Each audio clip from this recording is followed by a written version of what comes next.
Hello, everyone, and welcome back to the live open forum. I'm Captain Logan, and joining me today is my son, Jayson. Hello, everyone. I am Jayson. Jason's really excited to be here.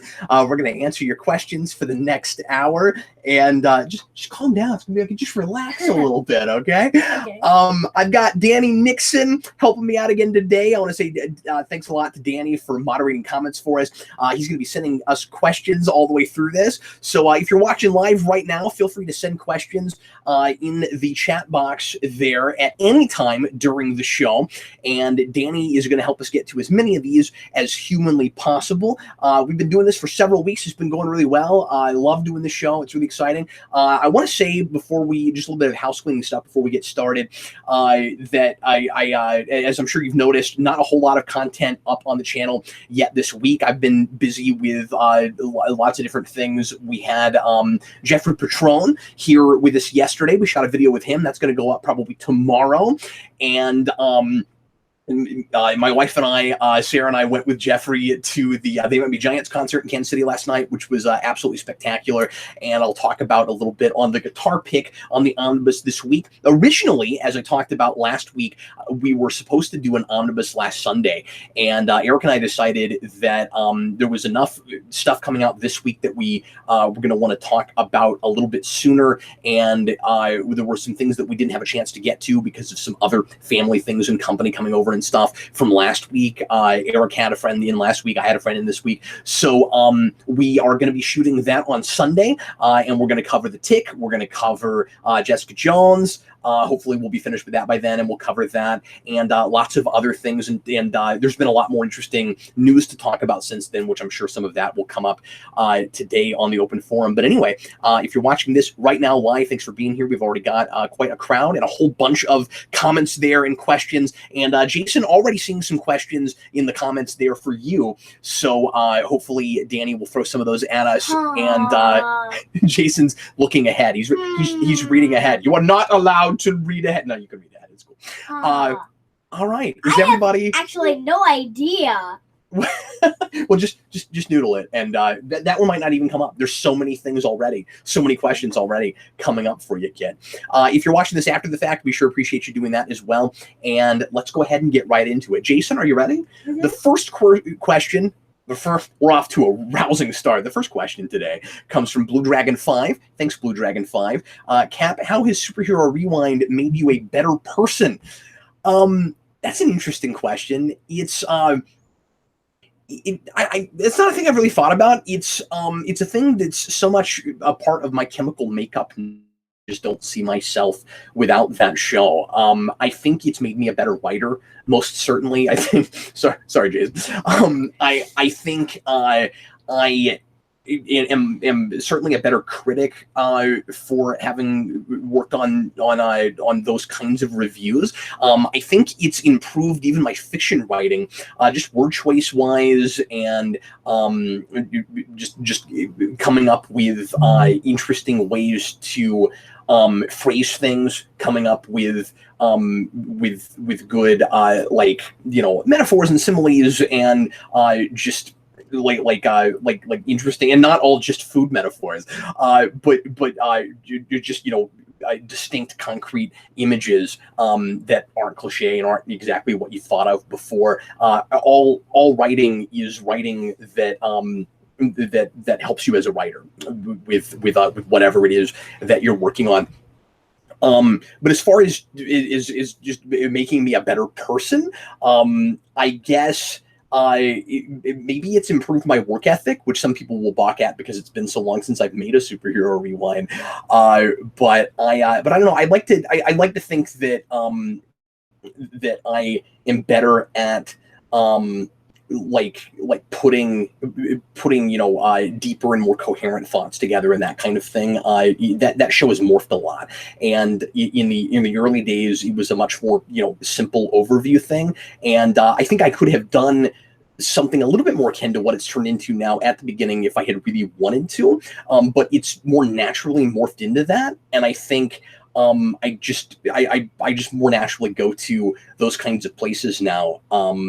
So anyway, a really interesting question. Tank Gunner, hey Jayson, what's your favorite video game? That's a really good question. Hey, Jason, how has playing video games made you a better person? Follow-up question. Either Sonic or Pokemon. Which Sonic? Sonic 2. Be more specific. Sonic 2. Sonic 2? Mm-hmm. That's most people's favorite Sonic game. Of the old school Sonics. Yeah, and which Pokemon? Moon? Yeah, Moon. It's the only one I have. Oh, okay. So you can't be real choosy about it because you haven't played anything besides the one. How's filming been for Jason in Batcap? Yeah, talk about what that's been like, because you've been having to kind of act for the first time. I mean, you did some acting in Spawn Year, but you didn't have a lot of lines of dialogue, and that was long ago enough now. I don't even know how much of that you remember because you were like 3 and 4. What has that been like? Because you have quite a lot to do in the show. Well, People are calling you the best actor on the channel. Well, I am gonna be. I hope I really want to be an actor when I grow up. Do you? Yeah. An actor and a dancer. You want to be like Mhm. just a performer of all kinds. A performer of I want to be a Jack really of all good. trades on stage. Yeah. Cool. So yeah, talk about that. Yeah, I really like how filming has been for me. Cause I've been having to have really scary voices and stuff like that. And You like that you're playing yourself, but it's this heightened reality, so you get to be kind of silly and yeah. you get to go kind of over the top without it in that context looking too over the top. My brother keeps doing my line when I'm doing Tiny Adam West. He keeps going around the house with his Batman mask going, I am Tiny Adam West. This is day one of Batman year. Do you find it difficult to memorize dialogue? Yes and no. Okay. I think you're pretty natural at it. Yeah. I mean, I don't really do mix up lines with other lines a lot.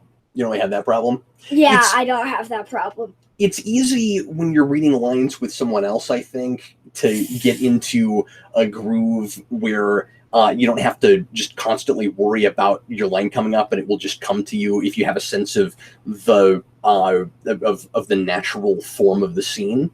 And I think you're really good at that. Because a couple years ago when we would try to do a thing like this, it was kind of just like reading a line, and now you roll with me when I improv, which is really impressive, and you won't lose where you are in the scene, and sometimes you'll roll with me a little bit, and I think Vince has rubbed off on you some.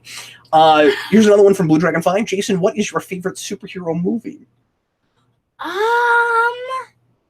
That's the one that I was looking at. And we should say there are still quite a few that we haven't gotten around to showing Jason yet. Hi, Nightwatch Gaming. I like. Sorry, go ahead. I like.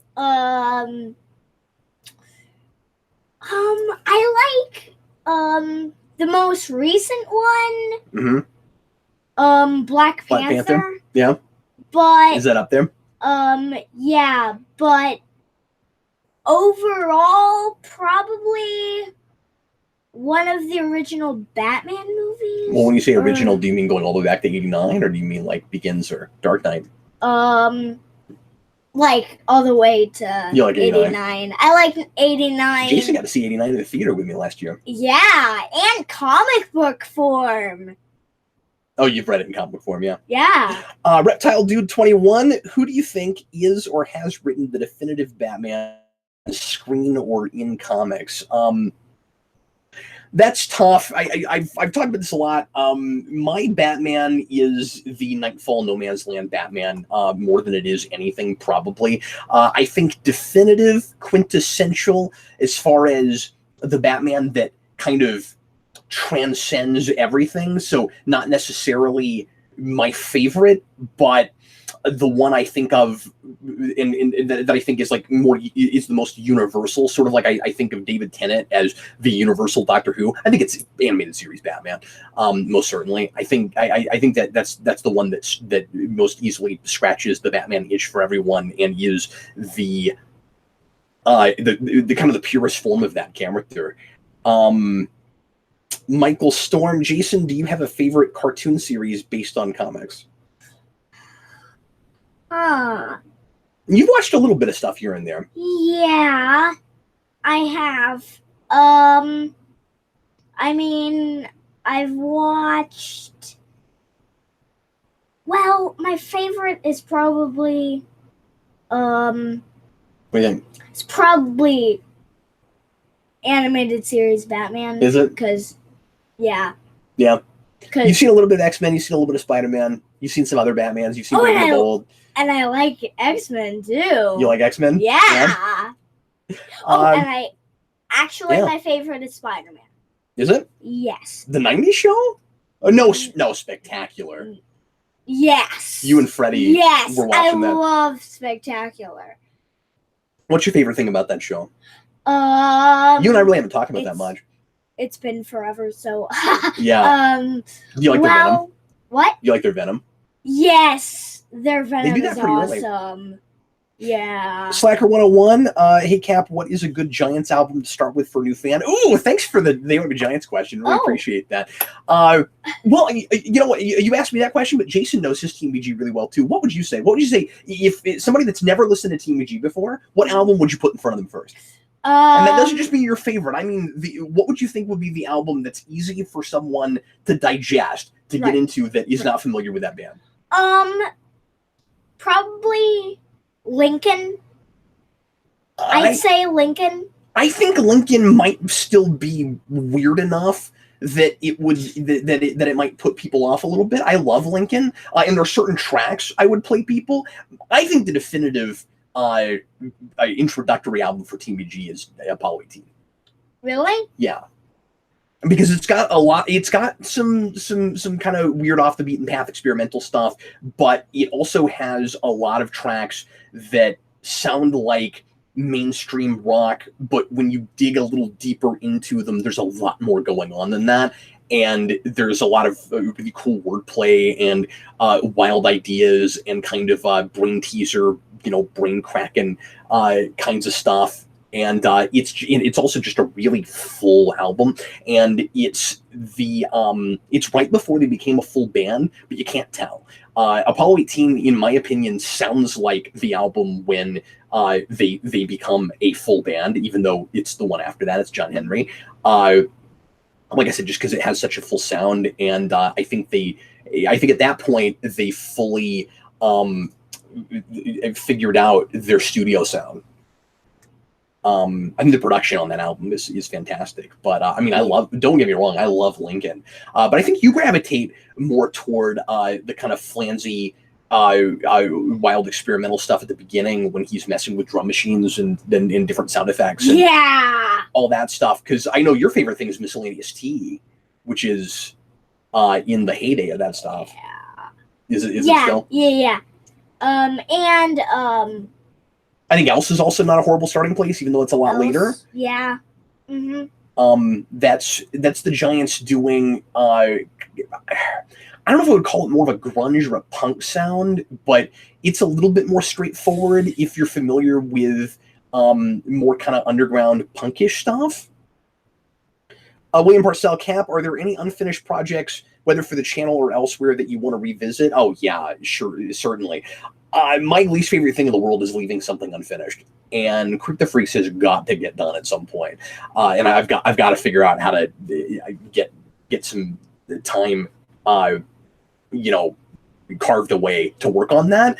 And Rewind I see as an unfinished project as well. Rewind is an impossible to finish project right now, as superhero movies are still all the rage, but I'm nowhere close. The plan for that was always, I mean, that was never supposed to be a thing that I was constantly always working on. That was, I mean, at the beginning, I was afraid I would run out of movies, and and that's why I was putting them out once a week. No, I'm supposed to review every superhero movie ever made. I still stick to that. I still really want to do that. So yeah, I mean, for the channel, those two things are big unfinished projects. This Batman Year thing was one of those where I'm like, I've got to get to that. We have an end game for the whole Spawn year into this season, I guess, series, and I don't want to say too much, but possibly beyond. And don't say anything. And I'm talking about the future of the Spawn Year universe. Don't say anything. But I just Jayson knows things that he's not allowed to talk about. But anyway, so that's a thing where I've had to put other things aside just because it's a project that I really want to make sure actually gets done. And I've got book ideas and things that I want to get back to. My first novel ends on something of a cliffhanger, and I've always wanted to do a sequel, but or I always intended to do one more book in that 2-book series. And I just, there has not been quite enough interest, and so I haven't been able to make myself sit down and work on it. But just for myself, that's always going to feel like this big unfinished thing where it, like if I don't finish that, I'm gonna be upset about it, like on my deathbed, where I'm gonna be like, this didn't get done, and it needs to get done, even if nobody else ever reads it. But I'm such a different person than I was when I wrote it that I have no idea what it would look like now, and I worry about that a little bit. But anyway, Donnie, that's a great question. Thanks for that. Donnie St. Pierre, Jayson and Cap, who is your favorite Mario Kart character? I like Yoshi. I know who you play as. Go ahead. Well,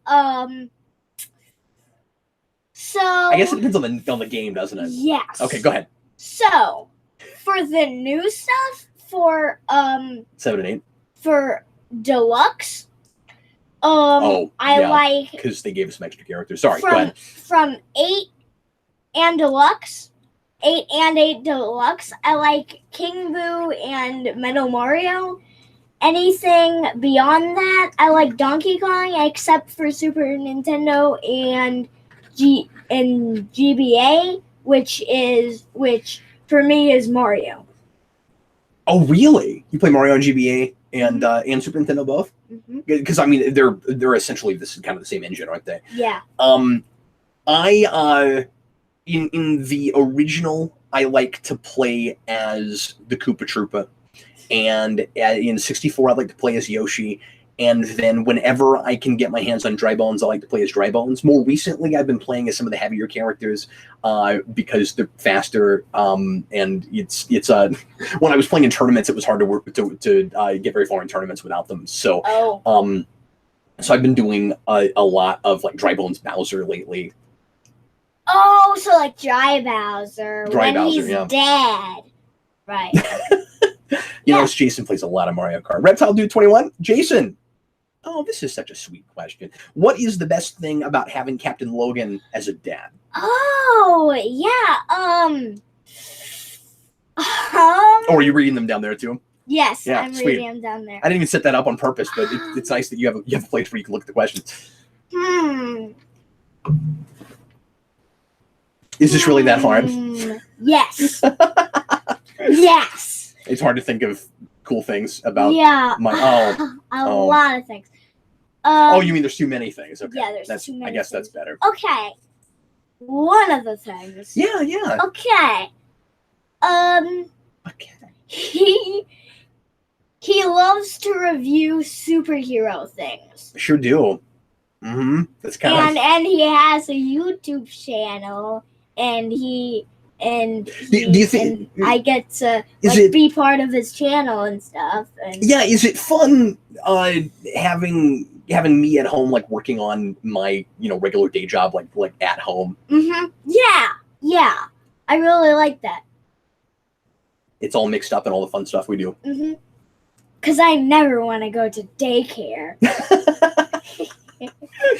Well, thanks for that, buddy.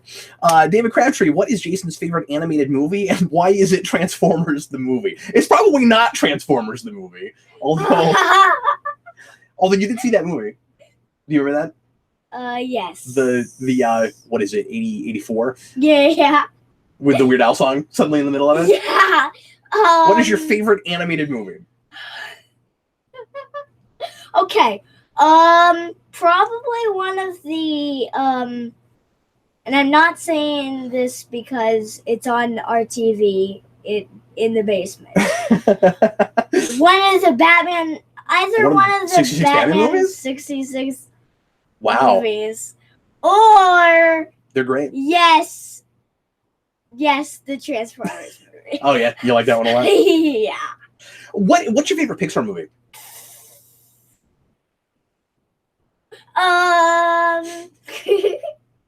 Toy Story 2. Toy Story 2 as opposed to 3?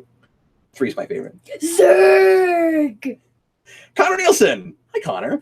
Hey, Cap and Jason, are there any artists who you gravitate toward but resist when they tackle certain genres? For example, I really like Paul Thomas Anderson, but find his comedy awkward. Okay, so you just mean artists of any kind.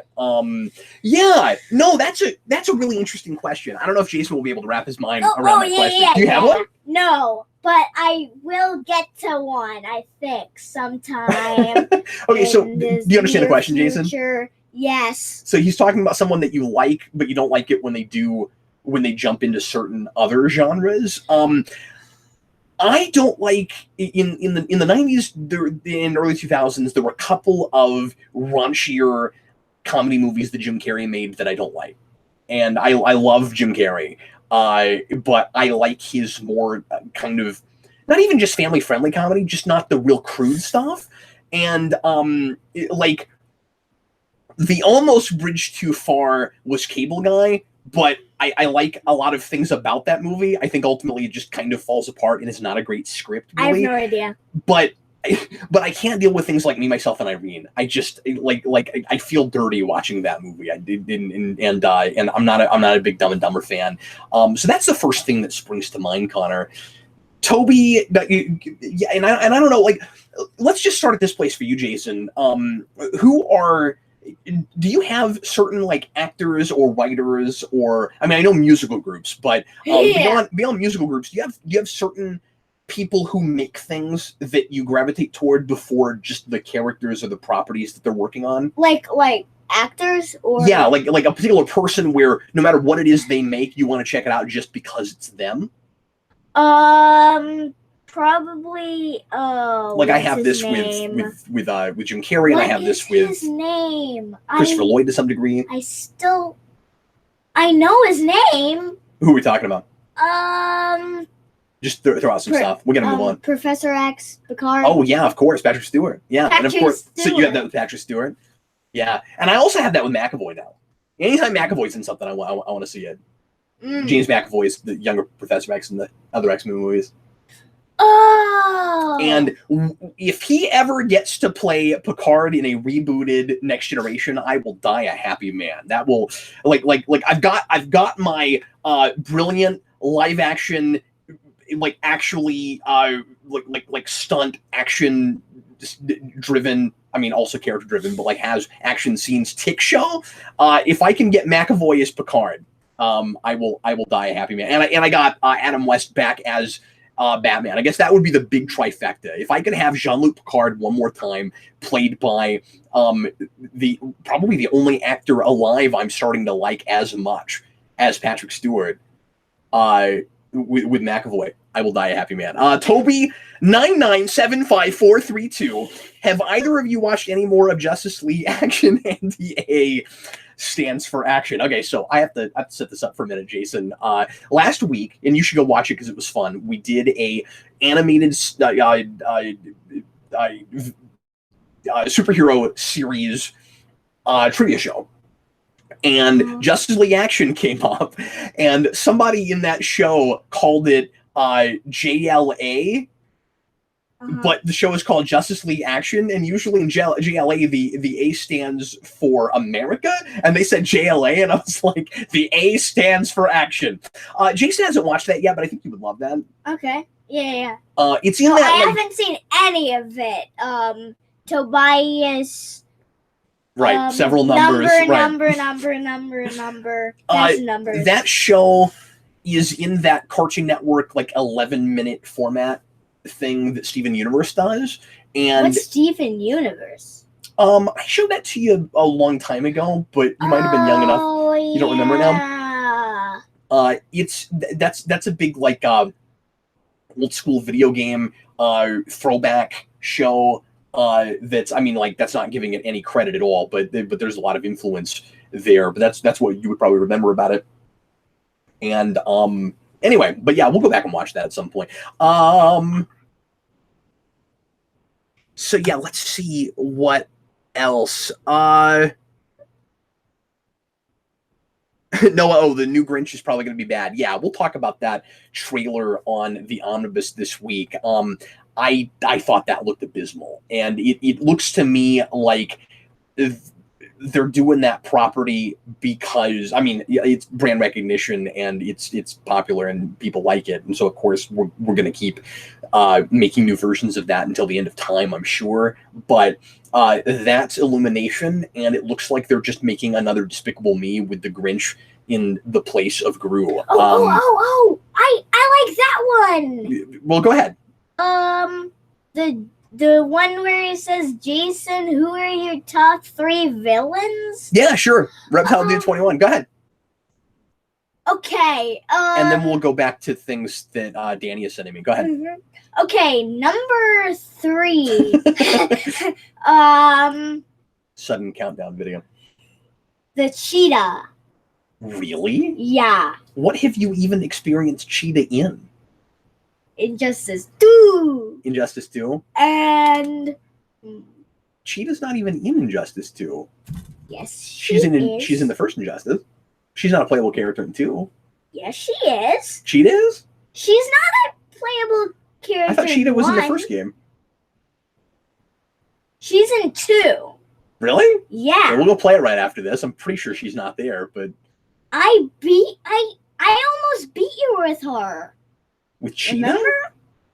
Remember? I don't think that's... I think you're thinking of somebody else. No. You're not talking about Enchantress, are you? No. Cheetah? Cheetah. Okay, somebody help us with this dispute. Is there. Pretty sure she's not in that game. Yes, she is. She's in Injustice 2. Okay, sorry, continue. What are your other favorite villains?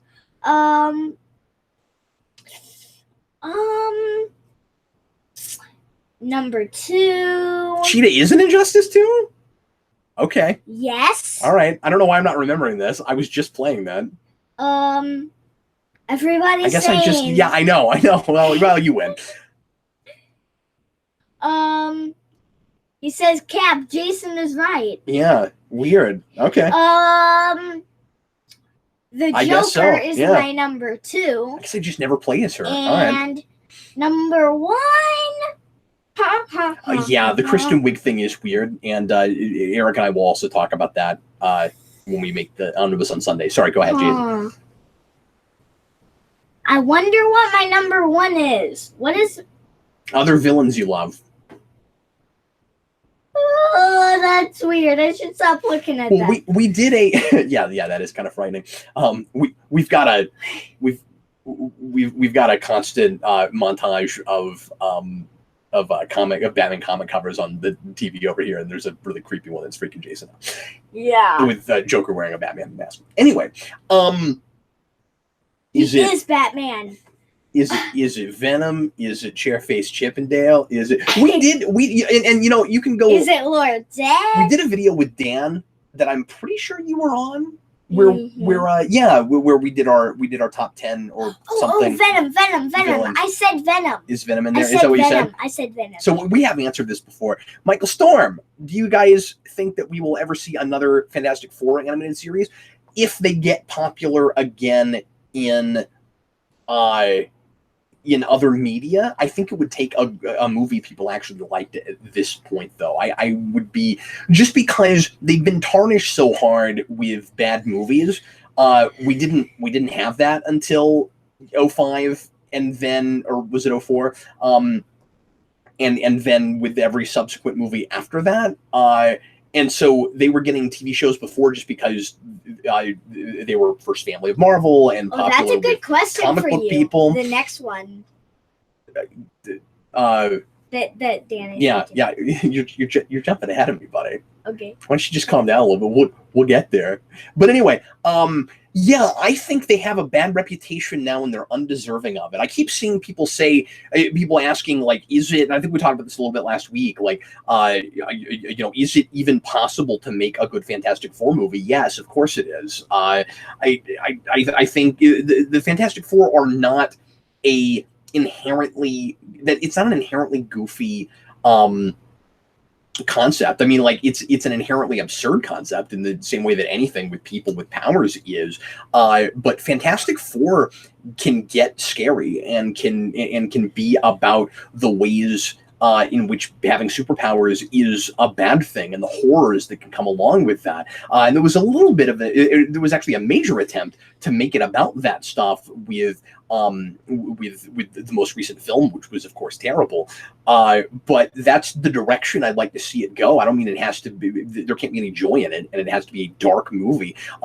But Marvel Studios has made us care about a lot of characters that in the wrong hands and in the wrong studio's hands, if they kept attempting to make it every few years in order to keep the license for those characters or that character, would get us to a place where we would think that where people would think you can't make a good movie out of that character. If Ant-Man had been really terrible, it's not great, but it's okay. If that had been really horrible, a lot of people would have said, "See, you can't make a good Ant-Man movie." As I often say, with most things, you can make anything work. You just have to make it work. And I think there is an alternate universe somewhere where Fantastic Four got huge before Iron Man did. That's what I think. Katie Goober, what comic book creator / artist / writer would you most want to meet at a con, and why? My big one still to this day is Todd McFarlane. That's a big thing on my bucket list. I spent 2 years of my life reviewing Spawn and making a lot of my life about talking about the stuff that guy did. As I've always said, he is my favorite artist and my least favorite writer. He's a fascinating guy. And least favorite writer? Yes, he's a horrible writer, but he's a wonderful artist. And he, in some ways during those 2 years, was the bane of my existence. And in another way, I have a whole lot of respect and admiration for Todd McFarlane. What does and bane mean? Bane. For something to be your bane, it means it's like the worst, the worst thing for you. It's the thing you most hate having to deal with. But anyway, who would you say? And Ben Edlund, of course, is another one. Who would you say are maybe some people who have worked in comics that you would really like to meet? Can you think of anybody? I don't know names. Yeah, sure. The guy. Oh, Jeffrey's there in the chat. Hi, Jeffrey. Yeah, go ahead. You just throw out a property.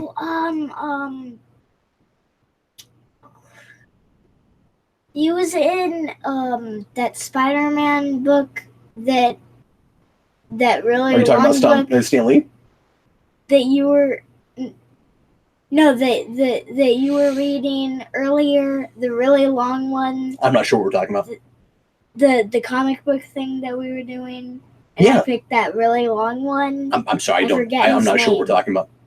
Is this not the Stan Lee book? That's what I thought we were talking about. Okay, then I don't know what you're talking about. Give me more. Is it just about Marvel? What is it? What are we talking about? It was that Spider-Man book. I forget. I'm It sorry. was We'll talk about it later. Okay, I'm not sure what we're talking about. Jeffrey Patron, but keep thinking about that. Okay. Cap and Jason, how bad am I at video games? Be honest. No, he's not. He's not terrible at video games as far as button mashing goes. You picking up something for the first time? No, I mean you beat me a couple times at Injustice. Yeah. Jeffrey was over at the house yesterday. He made this giant trek from the East Coast in order to see the TVG concert in Kansas City last night. And we hung out and played video games yesterday. And I am editing that video as we speak, or before and after this video as we speak. And I'll have that up for you tomorrow. Blake Preston, Cap, aside from writing and YouTubing, what job could you see yourself doing? I've always said that my dream job is game show host. The game shows are not hugely popular anymore. I think the odds of my ever being able to do that for a living are nil. But that's my big one. I did consider at one time going into psychology and trying to get a practice as a psychologist or psychiatrist. That's a thing I could see doing in a second life, and eventually I would still like to teach creative writing. And really? Oh yeah, absolutely, sure. That's a huge thing on my list. If I ever left or majoritively felt the need to leave YouTube for something else, it would be to teach. But I didn't know at least teaching creative writing. Yeah, I absolutely. thought you would actually be a creative writer. Well, the nice thing is you can do both of those things at the same time. Yay! And you kind of want to keep your game up, but well, I mean, I still am, doing creative writing. I just wrote a novel last year, and I'm writing stuff for the channel all the time. But anyway, I mean, what do you think Batman Year is? I called Spawn Year my second novel. It felt like that. But anyway, so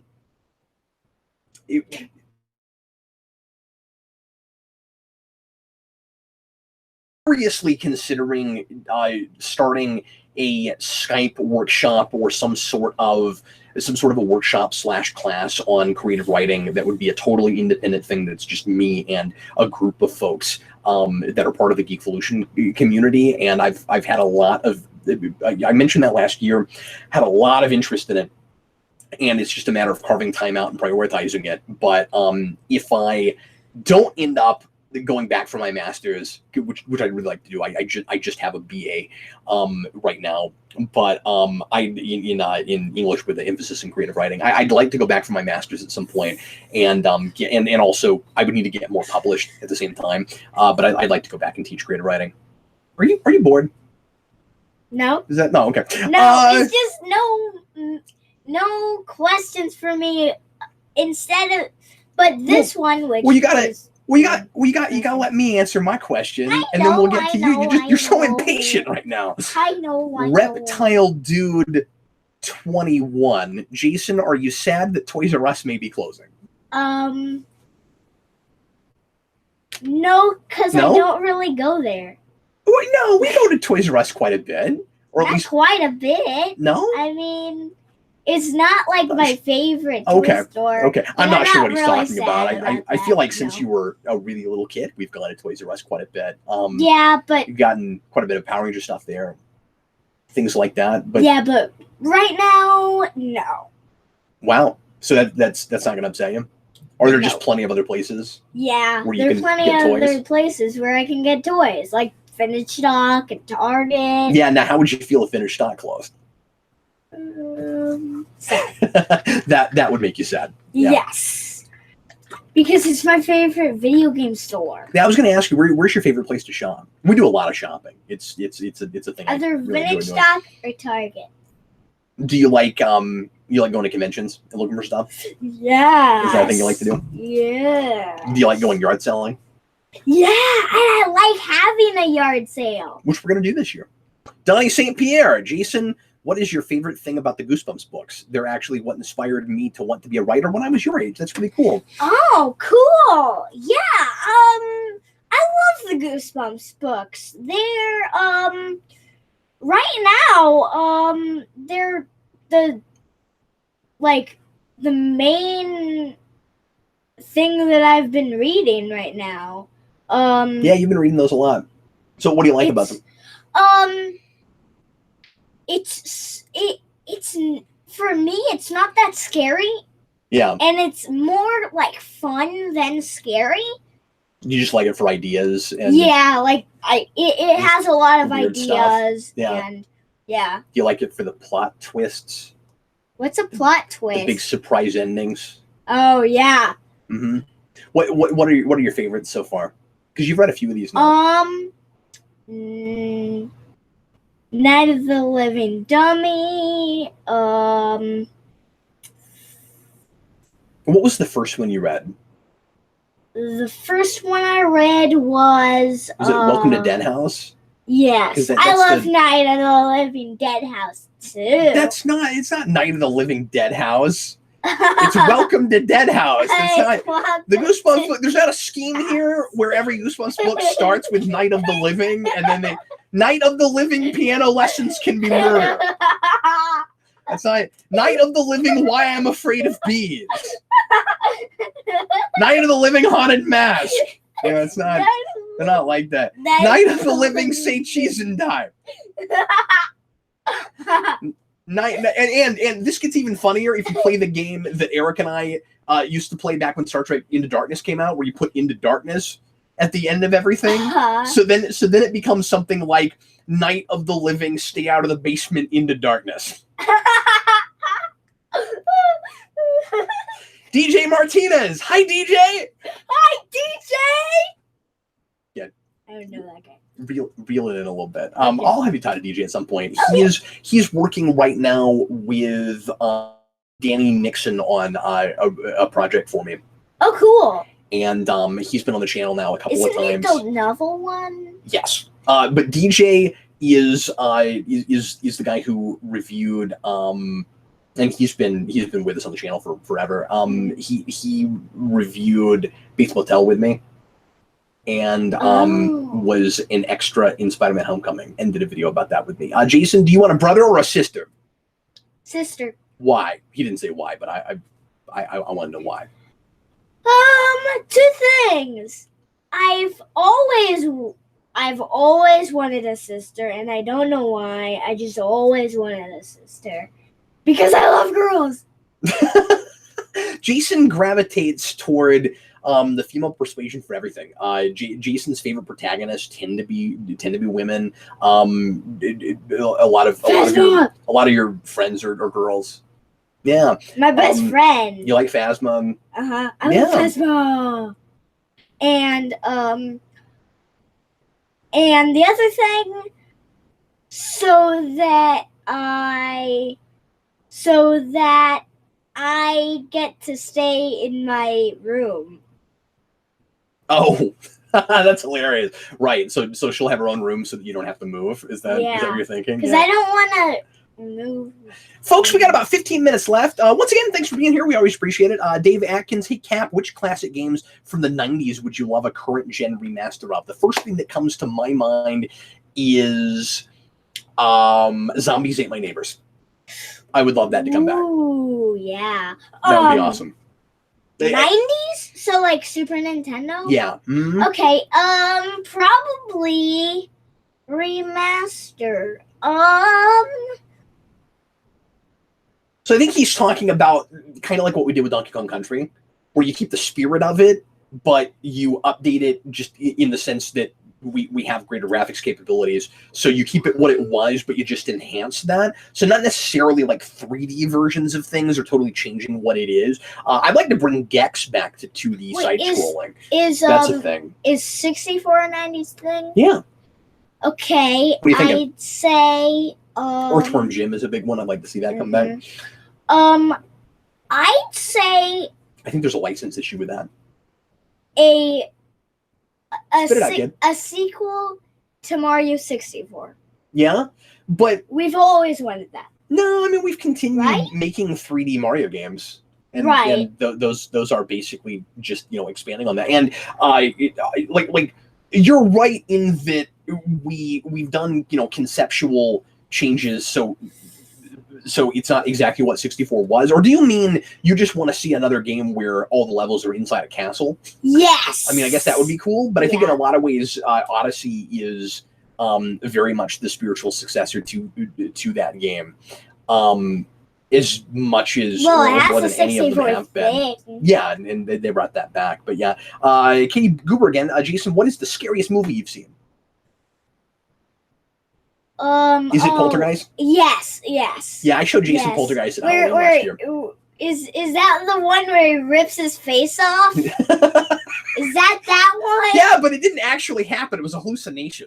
I know, but I like that. Oh, you like that part? Yeah, I like that part. That was the one thing that almost kept me from showing it to you. That's hilarious. You like that it's part, the scariest part in the movie, and that's why I like that part. I showed Jason about half of Psycho, but he fell asleep, and we haven't gone back to it. So we got to finish that at some point. Oh, yeah, Psycho. Yeah. Did you like what you saw then? 15 minutes of that. No, like I said, you watched more than that. You watched about half of it. But did you like what you saw then? Yeah. I mean, I know you like a lot of old black and white movies. Mm-hmm. Wait, that was a black and white? Oh, yeah. It sure was. Mm-hmm. Cinematographic. Hey, Captain Logan, a G&N question for you. As a writer, when is it effective or not effective to use a Kansas City shuffle as a storytelling device? I honestly have no idea what that means. So forgive me if that's a thing I should know. I don't immediately know what you're talking about. So I'm just gonna look that. I can't believe that I was wrong about the cheetah thing. Really? She's in that game? Okay. Yes. She is in that game. I'm gonna go play as her. Right after this, I'm gonna go play as her. And I played as her to try to beat you, but I think you beat me. Okay, so it was a jazz song, which of course I've heard before. The title of the tune refers to an advanced form of bait and switch. Oh, okay. I'm sorry. I feel really dumb as a writer, not being familiar with this term. Goodness. And like when I was in college, this never came up. I'm honestly really embarrassed right now. Advanced form of bait and switch. Confidence game employing misdirection, subterfuge, and playing on the mark's arrogance or of self-loathing. I mean, obviously anything can be really overused. Whoa! But I have to give that a little bit of thought. Yeah. He said the poltergeist freaked that guy out at 8 years old. Which is real close to how old you are. Mm-hmm. Yeah. The Lunast. What modern cartoon are you guys watching? Steven Universe, Gravity Falls, Loadhouse. Yeah, we're not really keeping up with anything right now, cartoon-wise. I'm really bad about that. I tend to wait until things come out in box sets and things before I end up watching them. We don't subscribe to cable, so we're not watching live TV as it airs. We need to get on Voltron on Netflix. That's already 5 seasons in. It's only been on for 3 years, but it already has 5 seasons. And everyone tells me you would love that. You should watch that. Whoa, I'm gonna fall down out of this chair. Quit being silly. Lydia Caberos. Hey, Gab and Jason, I got a question for Jason. What are you looking forward to in Infinity War?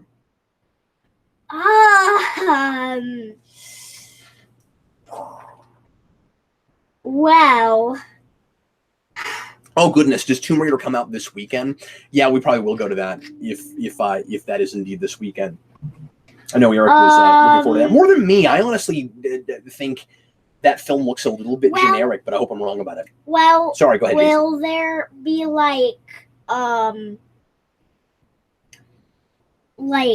should I say villain-wise? No, just anything. Just anything that you're looking forward to that is going to be in that movie. Oh. I'd like the Watcher. Yeah? Well... Yeah, because he's... I don't know that the Watcher is going to be is going to actually be involved in that, because we've kind of just used that as a joke in the Last Guardians movie. So I would be surprised if we actually did anything serious with the Watcher, but I hope we go there. I mean, I'm with you. That would be wonderful. My big thing is I'm hoping for actual personification of death, and I kind of don't think we're going to get it. But I'm still holding out hope for that. I don't want Captain America to die. Are you worried about that? Actually, yeah, neither of them. Mm-hmm. Nightwatch Gaming, who's your favorite character in Injustice 2? I have played the crap out of Black Canary. I just cannot stop playing as her. For me, At last count, 160 matches as Black Canary. Oh man. Yep. For me, yeah, either Wonder Woman, or Ninja Turtle. Yeah. Yeah. Which one specifically? Leonardo. What's really nice is they don't actually all fight the same, and they have different powers, and I really appreciate that. They treat them each as a skin of the same character, but they actually have different properties. You okay with that, Chair? Yeah. Blue Dragon 5, are you hoping to see the Thanos copter? Yeah, I'm not holding my breath for the Thanos copter. I kind of don't think that's going to happen. Other He's people like Black Canary. It's so fun. Saying they like Black Canary as well. Yeah, her move list is just brilliant. She's so much fun to play with. Play as. But yeah, so we got about 5 more minutes, folks. We're going to answer as many more as we can. Dave Atkins, thoughts on the Dreamcast? The Dreamcast is a wonderful video game system. That's my thoughts on the Dreamcast. I got the Dreamcast a couple of years after it first came out and was blown away by it. And I think I got it after it had already gone defunct or was getting close to that. Yeah, way later. That's many years later. I have not met a lot of Dreamcast games I didn't like. It had a really great library. I wish it had been around longer, but it had an impressive, even size of library for how short its run was. And obviously really ahead of its time. The graphical capabilities of that thing were brilliant for its day. I really liked the controllers a lot. The VMU thing was kind of useless, and I didn't play a lot of games that I actually did anything with that with, but at the time, it was really super cool. I've lost my phone. At the time, it was really super cool just to have the logo of the game you were playing in the thing you were holding. That was really neat at the time. I think it's my favorite system for fighting games. It had a really great library of those, and they looked brilliant. It had Soul Calibur. It had the Spawn kind of melee fighter. It had, kind of the worst of the Virtua Fighter games, but at the time that was okay. They were still working out the kinks of the new of the new kind of fighting system for that, and it had Soul Calibur and. I don't know. It blew PlayStation out of the water, I think. Daniel Hara, hey Cap, why do you think superhero comics are so popular in the USA? There are almost no popular superheroes from Europe. The big comics in Europe are mostly sci-fi or adventure like Tintin. A lot of that is cultural, I'm sure. There are obviously superhero fans in Europe, but I think a lot of the sensibilities there stray in different directions. When I was in Germany, I didn't see a whole lot of superhero stuff, even now, even as globally popular as that stuff has gotten in other media outside of comics. I think some of that must have to do with the fact that comics, A, start here in America, and B, superheroes took over in the 60s and never went away, and have constantly been sold to us, sometimes in such a way where superheroes are synonymous with comics, and that's what comic books are for, which is unfair. That's nonsense. Comics are a literary medium that you can do anything with as long as it's visually captivating enough. And I'm not saying that I haven't read comics. There are just a couple of people sitting in a room that aren't great, but sometimes I question whether or not it needs to be in that medium. I don't mean it must be supernatural. I just mean that there must be an interesting visual component, or the way it's being rendered visually must be interesting, because it's not leaving everything up to your imagination. But anyway, I think a lot of it has to do with the fact that superheroes start here, and in this country, we think of superheroes as synonymous with comic books. Andrew Follett, Jason, what is your favorite Lego/Mega Block set? Oh. And you've put together quite a few now. Oh, okay. It's been a while since I've got those out. Yeah. And we've still got a couple that you haven't done yet. And we got to finish our Technodrome. That's still taking up my dining room table right now. Yes. Probably right now, and the latest that I have. It's something that I got for Christmas. Yeah, go ahead. It's Ghost Rider Oh yeah. And Spider-Man with Green Goblin. It's a cool set. And does Ghost Rider have a bike? I forget what the vehicle is for that set. Yeah. And I got to put magazines in the magazine box.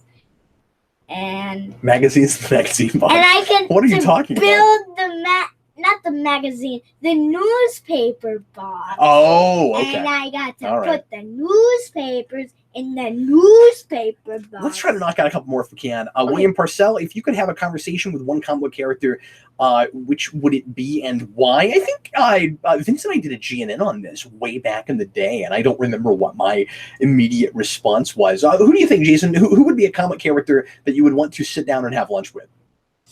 Oh, probably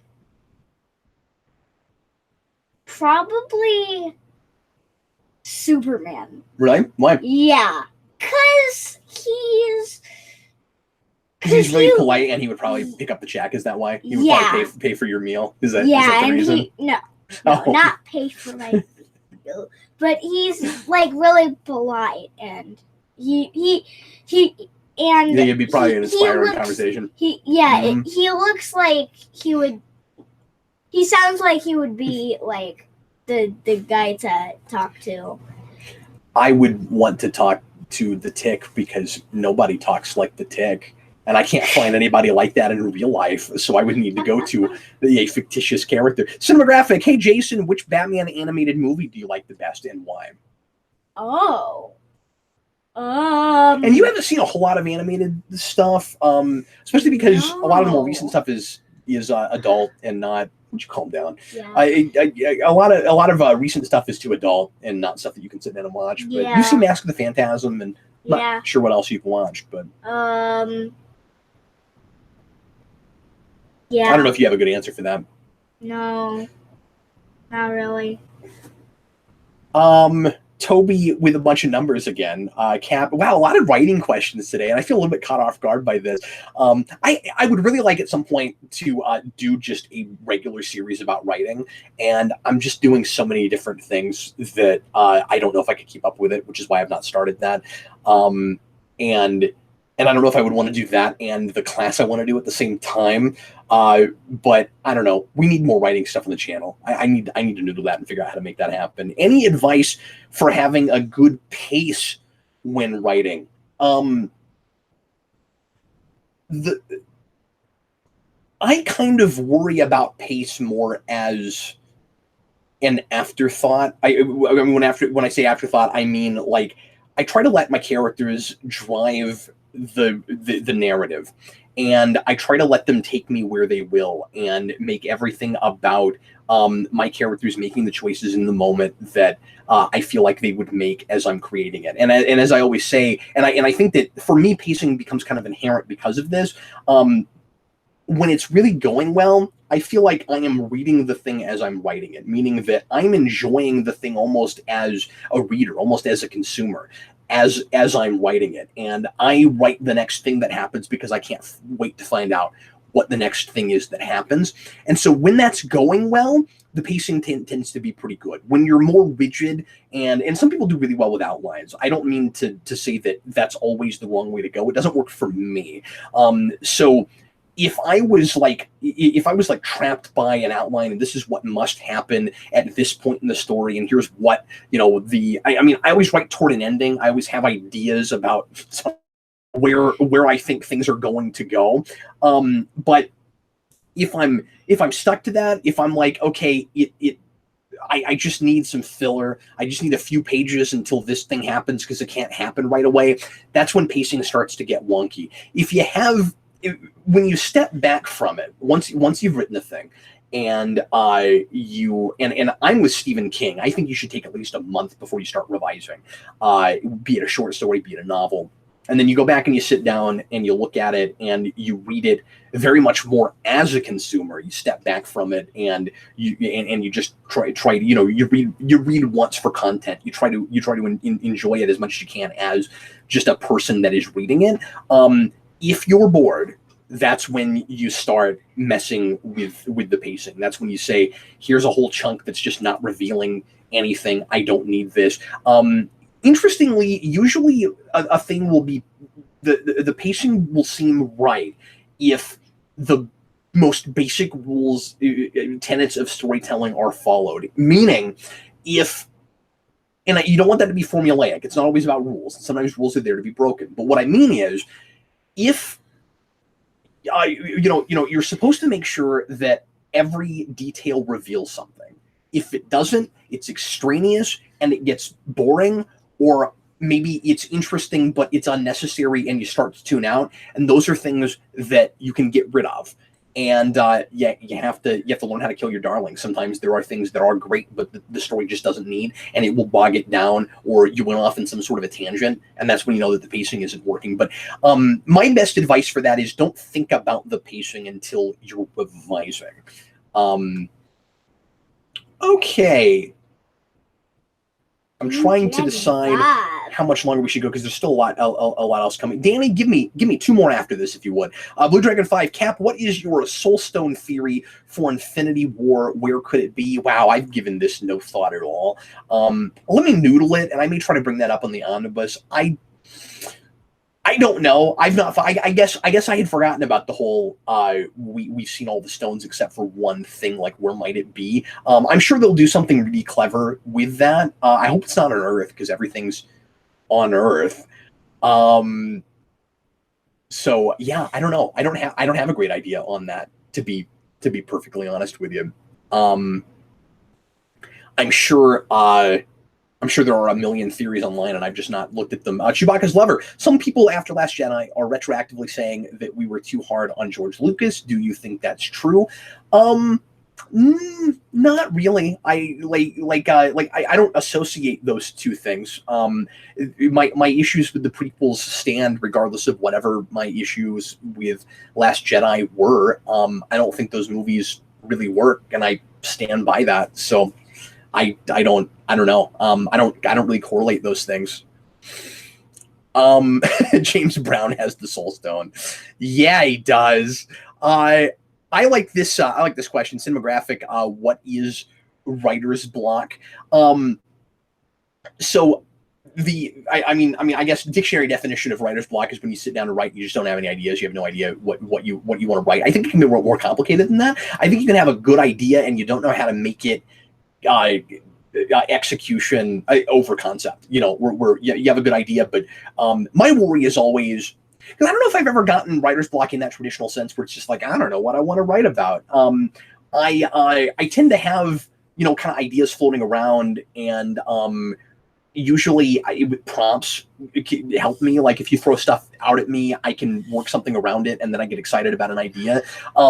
When I get writer's block, a lot of it is fear and anxiety and a worry that I'm not the guy. So I'll come up with an idea and I'll be like, and I'll start working on it, and I'll have this insecurity where I'll say, I don't know if I know enough about the subject matter at hand, or this is a really cool idea, but it might be better under somebody else's pen. And so I guess there are kind of, in that way, maybe two kinds of writer's block, where there's, I have a thing I'm supposed to work on, or I should be working on a thing. If you subscribe to Write Every Day, like, okay, I want to write. I've taken out the time to do it. I just don't know what it is. Just give me a second, Jason. I don't know what exactly it is I want to work on.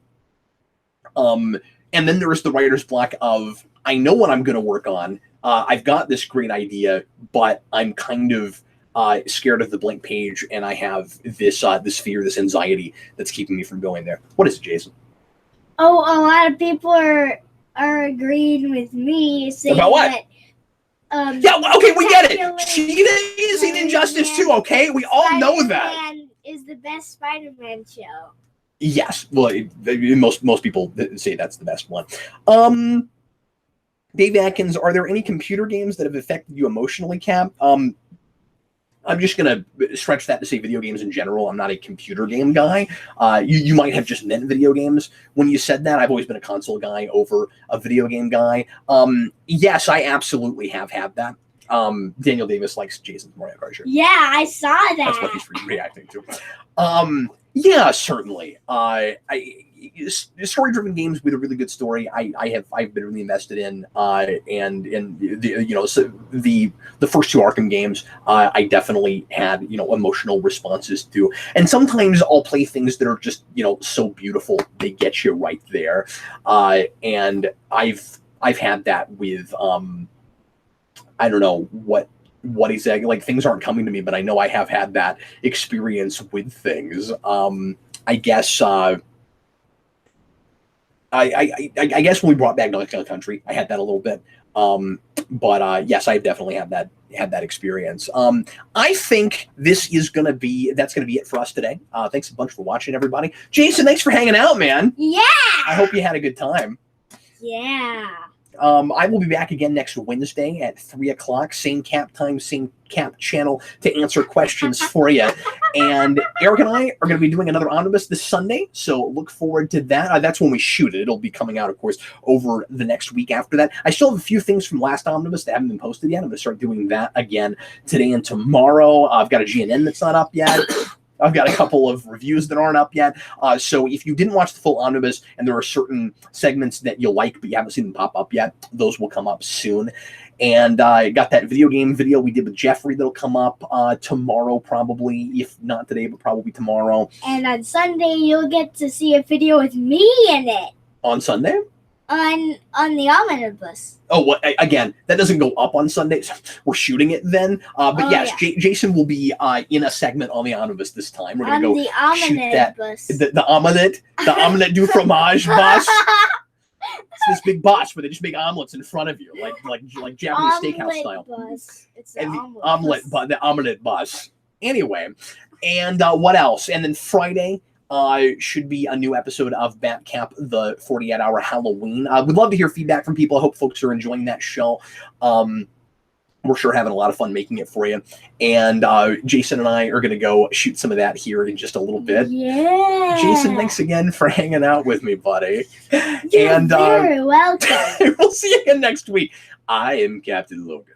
And I am Jayson. See you later, folks.